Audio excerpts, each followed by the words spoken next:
I'm Haleem, I'm 19, I'm an aspiring actor and a mental health advocate working with Time to Change. In the past I've had my own battles with mental health. As a teenager I began using cannabis and alcohol to numb my feelings, but when I eventually quit, my struggles didn't go away. I couldn't regulate my moods, I'd feel restless and anxious. This was followed by periods of depression, and I went to some dark places. I'm more comfortable talking about my mental health now because attitudes have changed so much towards it in recent years. Mental health simply refers to how healthy your mind is. Everyone has mental health, just like everyone has physical health. We all go through periods where it's better or worse. I'm going to be discussing this with some people today. Hi Sue. Hello. Before I talk to the general public, I want to talk to Sue Baker, the founder of Time to Change and OBE, one of the largest mental health charities in the UK, about her perspective on where we are with mental health and what more needs to be done. And I think we know it's important to talk about it, but we're still unsure in a way how to actually do it. Determinants of good mental health and wellbeing are under threat because of COVID. So what we've got to do is up the ante to make sure that people do know what to do to look after their mental health and wellbeing. And obviously us and many other organisations lobbying governments to make sure that when people need support, which more and more people do, it's available and accessible to them. Looking into the future then, I mean especially now with COVID, but more generally, what do you think we could do to further destigmatise mental health? Like we'd spoken to a couple of people for this who said about, teaching it to children or teaching it to younger people, having vulnerable conversations. What do you think about that? Yeah, and there is quite a lot of education happening at a younger age now. Often people will say if you're working with primary school children, you don't use the language of mental health, you use very different language about feelings and emotions. But isn't that better? There is quite a lot of work in that field now that there wasn't 10 years ago. If you could just stop separating the mind and the body, I think we would be a much different culture. I agreed with what Sue said, but I wanted to get out there and find out more about what people locally think too.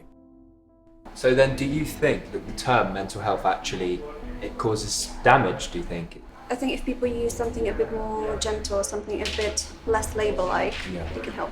Yeah. Everyone has their own struggles. Like what stops us from reaching out, giving that phone call?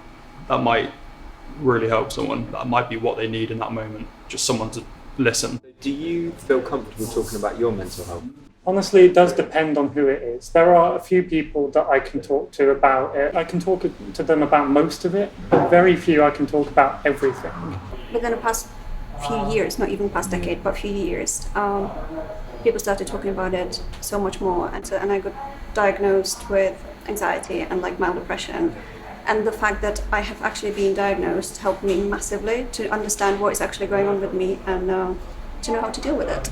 I think you really know how to talk about it. You actually know what language to use or how to actually talk about it. No, it's really difficult, isn't it? Yeah, it's really difficult. It's difficult to find the words sometimes. So what do you think we could do to further destigmatise mental health? So if we check in more often with other people and we're more open to talking about the positive sides with the negative sides and being proud of when we are healthy as well as being honest about when we're unhealthy, it'll make it as a whole topic just a whole lot easier and more comfortable for everyone. What do you think about sort of trying to normalise these conversations in younger people, teaching them a little bit about mental health? Maybe use different language, talk about feelings and stuff like that, but what do you think about sort of teaching this stuff to younger kids? Make it a familiar thing to begin with, then it's not strange to talk about it. I'm now off to talk with my friend Michael Mazie. Michael's had one of the hardest upbringings of anyone I've ever met. He grew up in London around crime and addiction, eventually becoming involved in a gang and going to prison, where he tried to take his own life, aged only 18. As someone who's gone through so much, I wanted to talk to him about what the term means to him, and what his views are on further destigmatising mental health. The role that mental health played in your youth, effect that then had on you growing up, and did that mean that you didn't talk about it, so you just drowned it out with drugs and alcohol? Like, what was the effect of that? A good way to deny that there's a problem with mental health, or for me it was trauma, is to pour alcohol and drugs on it. So it was a good way to escape. But also, there was a lot of shame attached to it back then. It was not cool or safe to say, I'm struggling. When someone opens up about their mental health, we often want to put a positive spin on it. You know what I mean? It's like, oh, come on, mate, but look at everything you got. Look at the life you got. Yeah. Mate, it could be worse, though. You could be, blah, blah, blah. You know, so... Try and give advice. We constantly try and give advice. We're trying to make things better, right? We're trying to fix because we don't want to feel. Because if I hear your vulnerability and your pain, maybe I have to feel mine. So I'm going to try and make yours go away. So really, I want to make mine go away. How can we sort of educate people and teach it early on? If you're a parent, that's where it starts, is with your children. You know, the first 6 years of a child's life are the most important years. That's where all the wiring is done. And what that looks like on the ground is little check-ins. How are we feeling? I'm feeling a little bit of fear around, you know, whatever situation that's going on. But I'm also feeling a bit of joy because I'm living my purpose and my mission of helping others. If that fear had a voice, what would it say? So you're rubbish. You're no good. You're messing it up. Yeah, I can hear it. It's powerful. Yeah. Now, I find that when I'm struggling more with my mental health, when I've been into some dark places, the voice gets louder. It gets louder and louder and louder. You experience that? Me, I'm the same. You know, I really hear you. I hear that's how you're feeling, Haleem.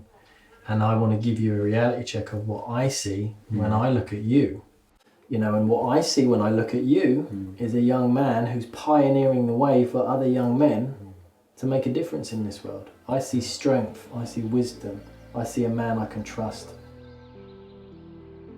Me personally, knowing that someone else is going through it is giving me so much more confidence, and because of that I'm able to kind of express how I feel and not feel as scared and go, actually, you know, it's okay to feel not okay. Other people are going through the same thing, and then when you do that with them, they feel so much better, and the chain of mental health gets a little bit lighter. What do you think about teaching it to younger kids?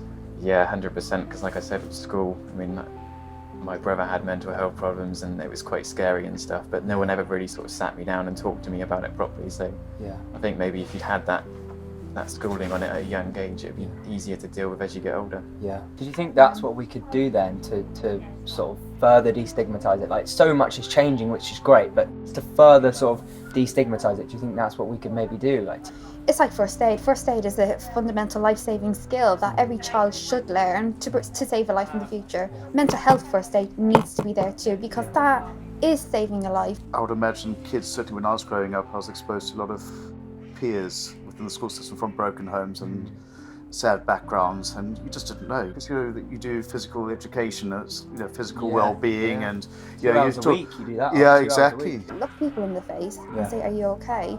Because we don't do that. We don't learn about it from a young age, do we? How are we supposed to learn about it? So Haleem, I think you are, you know, a big part of my hope for the future. And do you know what's made a difference to our society more than anything is that those of us who have been through tough times have been able to find a way through that and are using that experience to help drive further change. It seems people are much more open to talking about mental health than they have been in recent years, but the term still has some tricky connotations. People still don't really know how to talk about it. If mental health awareness could be taught to teenagers, and possibly even children, maybe this could help. I think it would have helped me. It's great that we're placing so much emphasis on mental health, but it's still seen as very different to physical health. There's still work that needs to be done, and there's definitely still stigma. I feel really confident after talking to Michael about the future of mental health. I kept thinking about what he said about having check-ins with his children and making it the norm to have vulnerable conversations. If we can teach young people about mental health, then we can potentially alter the way coming generations think about it. Maybe we're not as far away from change as we think we are.